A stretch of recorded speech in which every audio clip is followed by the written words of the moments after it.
Happy Women's Day!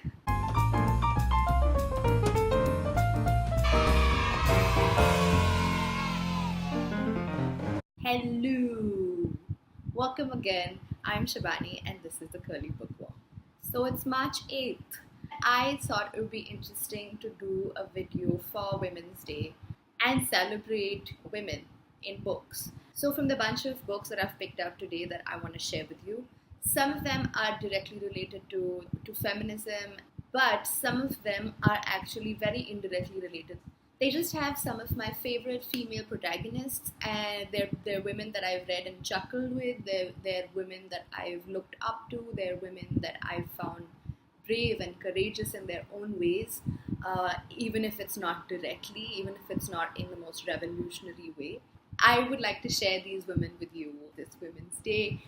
So let's get started. I'm going to start with a really obvious book. I put this in my last time's wrap up because I just finished reading it and it's literally just still on my mind. This is Chimamanda Adichie's We Should All Be Feminists. Like I've said before, this book actually is based on a TED Talk and you can find that TED Talk online. I will again link it for you below. But the book is fabulous to read, so I definitely recommend that you read it. It's all about what it really is to be a feminist in its entirety. Like not a semi-feminist or a kind of feminist. When you read what it means to be a feminist in this book, you will actually either want to be one if you're not, or be extremely proud if you already are. So definitely pick this book up or watch the TED Talk. The second book that I want to suggest to you is actually another favorite of mine. Because we were at this Chimamanda mode, I decided let's just finish that so that I'm not as obvious, because every other video of mine talks about Chimamanda because I'm such a fangirl. This is Americana by Chimamanda Adichie. Same author as before, surprise, surprise. I think from just the author's point of view, oh look, there's my cat. That's Mogu if you haven't already met her. I'm recommending this book because the story of the protagonist in this book is incredible. This is the story of Ifemelu, who's a Nigerian girl who at the age of 20 decides to leave Nigeria and go to the States to study. She discovers what it really is to be black and what it is to be female. And I love her story. I am not in love with the protagonist, I have to confess that. I might not love her, but I really love her story. So I think that maybe you would enjoy it. Next book that I want to talk about is The Help by Catherine Stockin. Many of you might actually have watched the movie or even read this book, but I wanted to put it up in any case because I was really, really moved by pretty much everybody, every female character in this book. So this book is set in Jackson, Mississippi in 1962. It is set in an entirely white house with a lot of black maids. These are maids who act as nannies, women who have raised many, many, many white children. Some who spend far more time than the actual mothers. This book follows the story of Minnie, Miss Skeeter, and Abilene. So Miss Skeeter comes back from college and she discovers that her nanny who raised her has disappeared. And then there's this friendship that's formed because of a whole bunch of things that happens. I don't want to get into it, but essentially they do a whole bunch of things that are incredibly brave and incredibly courageous. Please pick it up because it is one of my favorites of all time. Okay, so from the fantasy genre, because why would I leave that out, I have the Game of Thrones. I have the Throne of Glass series. This follows the story of Selena, who is a hired assassin who has been locked up in a prison for a very long time. And the king essentially takes her out of prison because he wants to hire her for his own personal assassination. So this book is actually the first of its series. I did not love this book. I liked it, but I didn't love it. But, in this book, this is the third of the series. It's called Heir of Fire.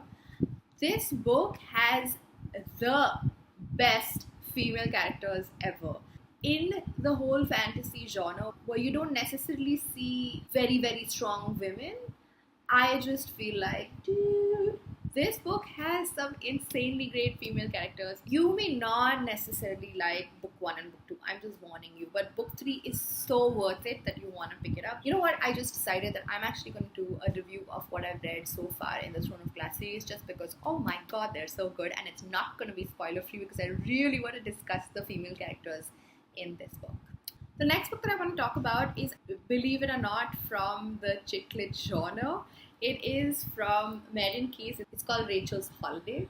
I love the female characters in this book. It follows the story of Rachel Walsh, who is an Irish girl who lives in New York. Rachel is a serious drug addict, but she seems to think she's not.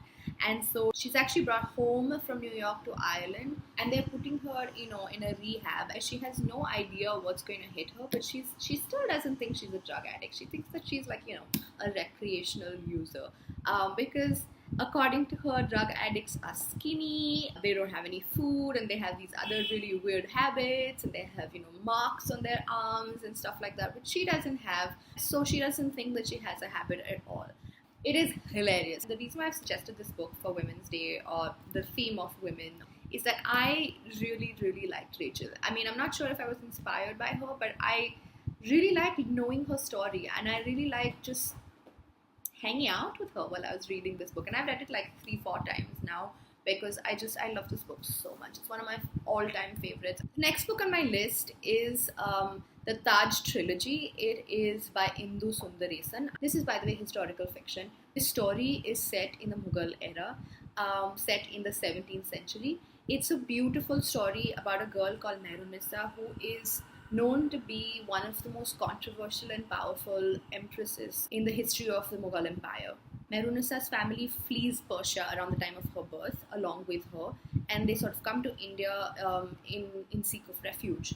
In Akbar's court, they are accepted, and Mehrunnisa grows up in this court, and she befriends, people in the court, and eventually she is married to the prince. And this story is really about everything that she achieves before and in between. And that's The 20th Wife, which is the first book. The second book and the third book are equally great as well.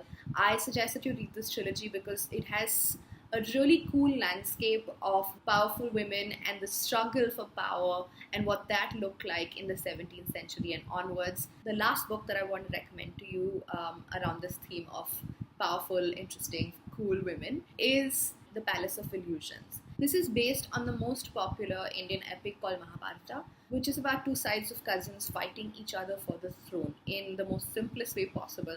I have known and lived with this epic for such a long time that it's so difficult for me to sort of summarize it. This story is normally always told through the male point of view, but in this book, which is The Palace of Illusions by Chitra Banerjee, she's completely changed the scene around. She's actually told this entire story through Panchali or Draupadi, who is the wife of the good side of this war for the throne.